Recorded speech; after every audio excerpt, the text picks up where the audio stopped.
ఈరోజు కలలో నేత్రాన్ని పాములు తరుముతున్నాయి.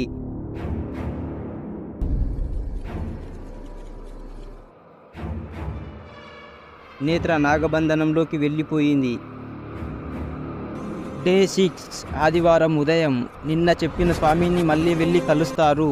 ఇప్పుడు నువ్వు ఉంటున్న ఇంట్లో చేతబడి జరిగింది.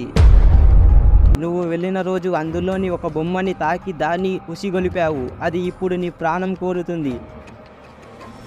దాని నుండి బయటికి రావాలంటే ఒకటే దారి. మంగళవారం నిండు కాలకూటమి అమావాస్య. కానీ పున్నమిలా చంద్రుడు ఉంటాడు. ఆ రోజు నా మంత్రాలతో దాన్ని బంధించి ఈ లోకం నుండి విముక్తి కల్పిస్తా. ఒకవేళ నా మంత్రాలు పనిచేయకపోతే నీతో పాటు నేను కూడా చనిపోతా. రేపు నువ్వు ఆ ఇంట్లోకి వెళ్ళొద్దు, ఆ ఇంటి దిక్కు కూడా చూడొద్దు. ఇక పోండి, మంగళవారం పూజకి సిద్ధంగా ఉండండి అని వెళ్ళిపోతాడు ఆ స్వామి. నేత్ర నాగబంధనంలో ఉన్నందుకు తను ఉన్న పరిస్థితిలో ఆమె